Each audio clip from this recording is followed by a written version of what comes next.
Hi everyone, and welcome to my Twisting Blades Rogue Guide for the Abattoir of Zir, the new event coming out this Tuesday. If you don't really know much about this, this is basically Diablo 3 Greater Rifts coming to Diablo 4, and this is like a very high-end, very difficult content. And so I went back to update the Maxwell guides, including this planner here for Twisting Blades. I want to walk you through the AoZ setup that I made, which is heavily poison based, which I believe is going to be either the strongest or the second strongest build for the rogue in this type of content. And generally, especially with the Tibault's Will plus Culmination bug included in this build, you have a lot of damage output, and I expect rogue to perform relatively well, kind of middle of the pack between the classes. So the way this build generally works is you have Twisting Blades. Most rogue players will know this, because I imagine this has been kind of the most popular meta for ever since the game came out. But it is this melee attack that sticks these two knives into the target, and then they return to you 1.5 seconds later. And with the Blade Dancer aspect, they start spinning around you. And we combine this with Poison Imbuement. There are several poison aspects in this build that buff this Poison Imbuement. There's a Corruption aspect for more damage. There's Pestilent points to give Poison Imbuement to your puncture. And then there's Bursting Venoms, where occasionally you'll trigger those poison puddles on the ground. And the Pestilent points triggers those, so you can continuously cycle your poison imbuements. Like this, you have insane damage output, and you can expect sustained DPS of a few dozen million per tick from one poison imbuement, as long as you stand in the puddle and you constantly reapply the poisons. So this is the core of the setup, and I made it extremely durable, extremely tanky, so they can actually survive this high-end content, because I don't think this will really be that easy, especially playing a melee build. And there's also a lot of crowd control in this setup. So there's a smoke grenade that can be dazed from the Twisting Blades itself, so you can basically just daze everything really quickly. There's also a shared misery aspect to spread that daze, and on top of this you have tons of extra damage reduction to at least tank a few hits before you crowd control everything. So this is how the setup generally works. And let's jump into the setup here. Unfortunately, at the time of the recording of this video, Abattoir of Zir is not out yet, so I can't actually show you like this type of content in action, but this is exactly the build that I will showcase here that I think is going to perform the best. And also, if you're looking for the Maxwell guide, I have that here. This is freshly updated. If you go to the Maxwell post here, the Twisting Blades Endgame guide, it has also been reformatted a bit more concise now. And we have these combined progression and variant tabs now. And here you can also find the Abattoir of Zir build. If you prefer the written version, everything is included here as well. We have the skills, the gear, the Vampiric Powers, the Paragon, how it progresses with the glyph, and so on. So everything is there, but I'm going to walk you through now in this planner. So I described already a few of the aspects. We have Corruption for the poison, Pestilent points, and Bursting Venoms. So these are the offensive powers. There is also the Blade Dancer, this is required. So you need to have those 4 aspects under all circumstances for this setup to perform well. So they have the full Poison Imbuement combo basically. And there is the Tibault's Will bug. So if you don't know about this yet, Tibault's Will gives you extra maximum combo points. This is unintended. However, this is the meta right now on basically every rogue build. You can get 22 combo points total. And with Condemnation, you can fill up those combo points with one of these procs. The interesting thing to know about this is that the effect of Condemnation actually doesn't impact Poison Imbuement at all. And also the effect of Condemnation doesn't even work when you don't have exactly 3 combo points. So the role of the effect is actually completely irrelevant for this build. What you care about is a high item power, like high DPS weapon, and then something like basic attack speed or so. That is really the most important on this item. So you want to combine those 2 uniques to have this combo point like combo basically, and then get those insane 22 combo point Twisting Blades out that first of all give you tons of movement speed, and also make it so that you have a lot of extra damage. Every combo point increases the damage output, as you can see here, by something like around 20% of the base. So with 22 combo points, it's something like a 400% damage bonus. So you do like quintuple damage or so when you get this proc. So this is really powerful. And the rest of the gear is very defensive oriented. So we have a might aspect, we have a cheats aspect, we have an escape artist, and there is also enough armor in this setup that they are armor capped in Abattoir of Zir. We expect that you're gonna hit up to level 160 monsters, which means you need roughly 14,000 armor or a bit less than that. And I actually made the setup so that you are going to be capped, as long as you have the right gear. There is these percent armor rolls you can have on the helm, on the amulet, on the chest, and with 3 rolls and skulls here and a bunch of stuff on the paragons, you can actually hit those armor values without relying on the aspect of disobedience. However, if you are far enough away from that, it is definitely worth dropping this aspect and then getting disobedience in there so they can stack up this armor value. Or for example, if you look down here, we have this uber unique variant. If you get a Shaco, for example, then you have to go disobedience because there's no way around this. You're just not going to have the armor. You see here unbuffed is like 12k. So you need to have this aspect to actually really have a chance to hit this, unless you go for consumables, and even then it's going to be pretty tight. So this is kind of how the setup works. There's also an X-Files ring in there. This is just extra AoE damage explosions because we have Poison Imbuement. Every time you hit a target, each of them can trigger one of these X-Files explosions. So this happens pretty frequently. And the cool part is the bursting venomous puddles can also trigger X-Files. So I've already shown this whole setup with a pretty similar combo on the penetrating shot guide, and this kind of works similar but not as well as on a pen shot because we don't have this insane lucky hit compared to the ranged version of this build. But in general it's the same combo, and these X-Files explosions are pretty useful, and it has a ton of really good stats. The cooldown is nice, the lucky hit is nice, the all stats are good, so this is a pretty powerful ring here. Now for the skill tree, it looks like this. We have puncture. You need to use puncture because number one, it gives you the close quarter combat buff. This gives you the massive damage multiplier. So you see here 156%, and this is not even its final form. When you have a stacked up glyph here, you get even more of that. You can get 180% damage multi here once you rank up that Tears of Blood glyph here, the new glyph from Abattoir of Zir, because it buffs damage to crowd control here, but more on that later. So puncture is required. It also has some other perks like the slow, like vulnerable, etc. So this is great. Then there's the Twisting Blades with the Daze upgrade. We have the dash here. Previously also considered running Shadow Step together with dash just to have more mobility, but I think it won't really be required. However, with dash you can still make enemies slowed, which is useful to get damage reduction effects, for example, the cheats aspect, for example, the Paragon nodes with slow damage reduction, and also you can spread this crowd control with shared misery again. So this is really useful. And instead of the Shadow Step, I actually included Concealment here. So you see there's Concealment and Smoke Grenade. Smoke Grenade is just a great disable, an extra damage buff. This is really useful in high-end content, and Concealment gives you the ability to just become invisible.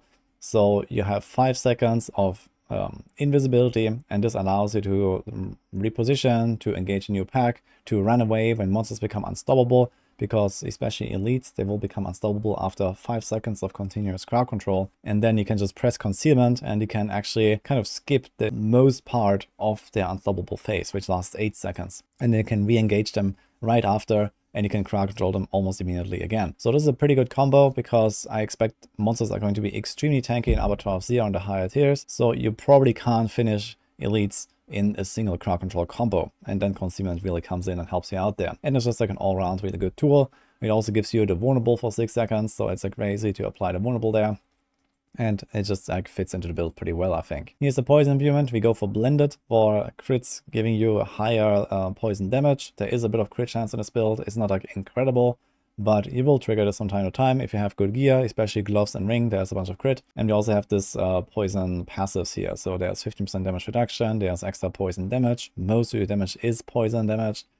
This doesn't buff X-Files ring, but it does buff your Poison Imbuement, which is the biggest part. And there's also a bit of attack speed, and then a bunch of extra passes here. There's Lucky Hit, there's extra movement speed, and there's the Close Quarters Combat. Here's Exploit and Malice for extra DPS. We don't pick up Weapon Mastery because this doesn't work for Poison Imbuement, so this is a bit unfortunate. Else you would take that, but we do have a bit more crit here.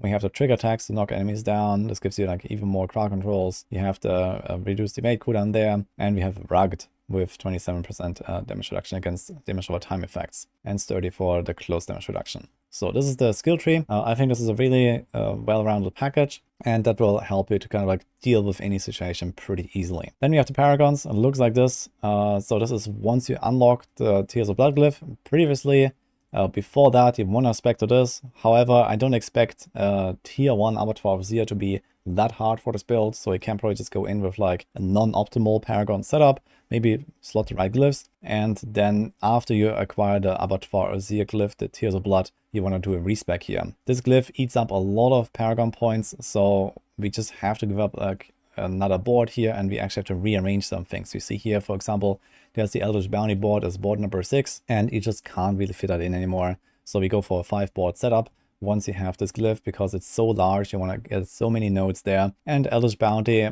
is not really the craziest, I think, anyway. So we kind of kick that out here, and we kind of keep the glyphs around. So the glyphs we're going to have then are Efficacy, that gives you extra imbuement damage. Then we have Turf, this is 10% damage reduction from close enemies, and also damage to close, so it's pretty nice.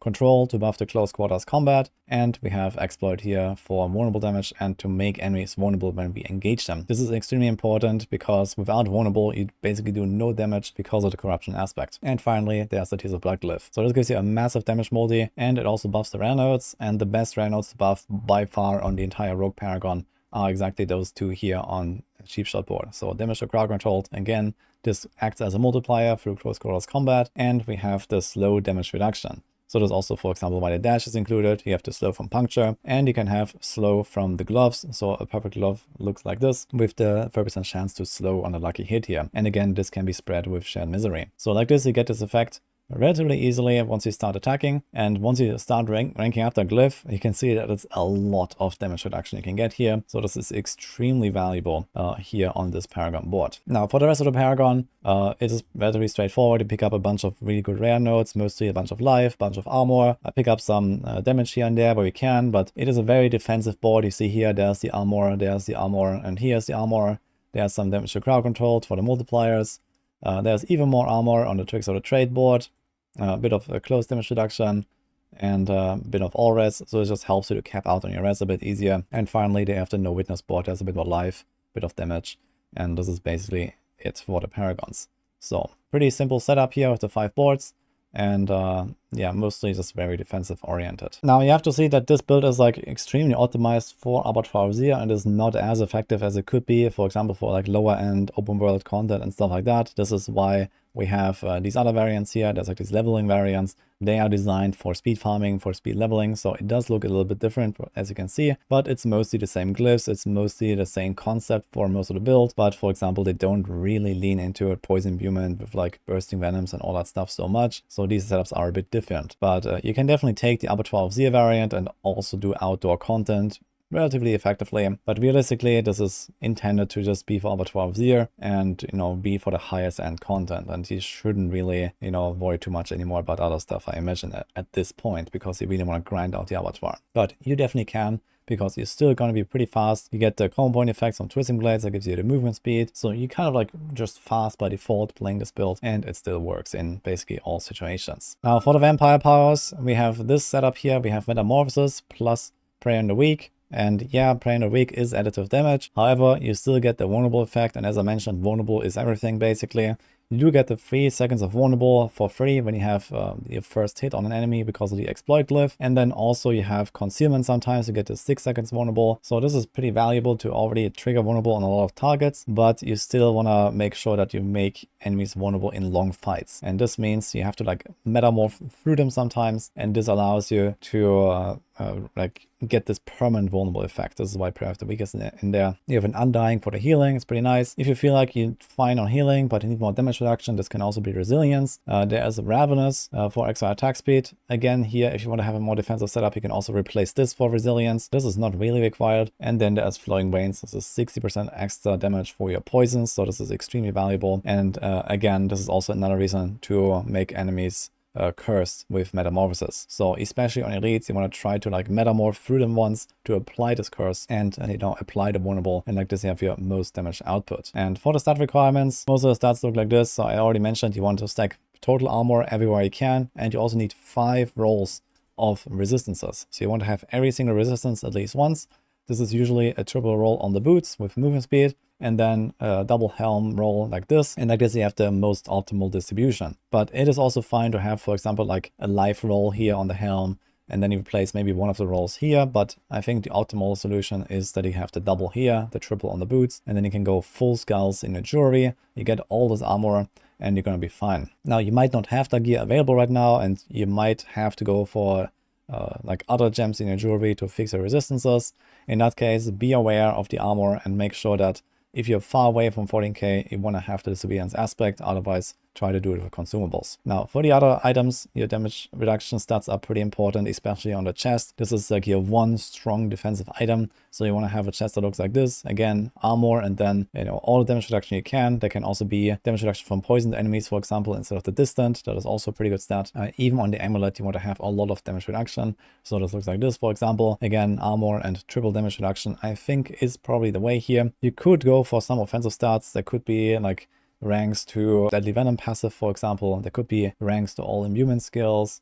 There are some options here that are also valuable, but I think full damage reduction is the way for Abattoir of Zir, because especially on a melee build, you want to go in there, you want to tank stuff inside of the bursting venom puddles. So it is pretty valuable to be tanky on this build, I think. And then at the glove here, we have this. You want the Twisting Blades ranks, and then the slow proc is really important because of this slow damage reduction and other effects, and then crit and attack speed. There could also be lucky hit here instead of attack speed. That is also okay, but I think attack speed is probably a bit better. You have the Tibault's Will here. The main thing to look at for Tibault's Will is the maximum resource roll. Each point gives you +1 combo point, and this just kind of like scales your damage through the roof. So maximum resource is the first priority, then the effect, and then the close damage reduction. I think that's kind of like in that order. The boots I've already shown, but you want the stats, you want all stats, dex, crowd control damage. So at least those 3 would be really good. And then there can be close, vulnerable, damage to poisoned enemies, etc. So there are some options here, but I think the best one is close. Try to avoid core skill damage, because core skill damage has no effect whatsoever on Poison Imbuement right now. Same thing here on the normal weapon, same stats, but this one is supposed to have high item power compared to your crossbow. So you want to have high item power weapons. And during, finally, again, we have crowd control damage, there's crit and life, really valuable. And then I put resource here. Resource is not necessarily required, but it can kind of like smooth out the playstyle a little bit. But since you're playing combo points on this build, you don't really need so many resources. So you can definitely get away without this and have something else there, like close damage, like lucky hit chance, like vulnerable damage. So there are some options there. And finally, the X-Files. Mostly here, look for a high damage proc and the cooldown and lucky hit chance. Now, I also want to go over the Uber Unique variant. So the best Uber Unique for this build, in my opinion, is the Doombringer. So if you have this weapon, it gives you a ton of maximum life. You see this here, 41.4%. This is no joke. It also has a heal proc, which is pretty valuable. The rest of the stats are not that great, but because of this insane life proc and also the lucky hit chance to reduce the incoming damage, this gives you a ton of EHP. So this is effectively like 2 defensive aspects or something in one. It is pretty crazy, and this goes on an offensive slot, so you don't even lose any other defense. This is why this item is so valuable, and the only real way to incorporate this into the build is by dropping the X-Files ring and then moving the offensive aspect to the ring, because you want to have exactly this combo of 4 different offensive aspects. Again, the Blade Dancer, Bursting Venoms, Pestilent, and Corruption. It's kind of like one package, and you can't really give up any of those. So this is why we dropped the X-Files ring, which is an okay trade to make, I think, because you become a lot more tanky, and then you have even more value from your Bursting Venom procs, for example. So this is fine. And finally, here's the Harlequin Crest. This, first of all, replaces either the Might or the Cheese aspect. So that kind of depends on your preference. In this case, I removed the Might aspect. Harlequin Crest has a ton of really good stats. Everything here is valuable, but it makes hitting this armor cap basically impossible without changing your aspect here. So there comes the Disobedience. I already mentioned this. You need to have this if you have a Harlequin Crest, because you just don't have enough armor, basically. Unless you have like absolute perfect best in slot gear and you use consumables all the time, there's no way. So you have to remember this, and you also have to put 2 resistance rolls on your gear. You see this here, there's 2 extra resistance rolls. You need to change the chest piece potentially to have something like this here that you lost from the helm. But if you have this Harlequin Crest, it is a bit of a squishier setup than before, but you have a lot more damage output because the 4 ranks to all skills. First of all, buffs your Twisting Blades, and then also buffs the Poison Imbuement. So this is pretty valuable DPS wise. And especially with the Doombringer in the mix, you get actually a lot of this lost damage reduction back, basically, from having this extra maximum life, etc. So this can kind of make up. So if you can swap in both items at once, that is the optimal solution, basically. But you have to be careful with Disobedience being down sometimes, especially as a melee build. You can sometimes just like walk around the corner and there's a pack, you know, blasting you from a distance before you get any of your stacks, and you take a lot more damage. So this is something to be aware about. And that also sums up the build. So I wish you good luck in the Abattoir of Zir. I think Twisting Blades is going to be superb. We'll see exactly how it will perform, but the potential of this build is definitely really high as long as the incoming damage is not too much and this build can actually like walk in there and do its thing. You're gonna have insane damage output, and I think it's gonna be really fun and a blast to play. For me personally, I'm gonna start Abattoir of Zir with the pen shot build that I've already made a guide about, but I'm definitely open to experiment with Twisting Blades as well later on. So we'll see how this will go with either of those two builds. I'm gonna leave you with this. I hope you enjoyed this guide, and I'll see you guys in the next one.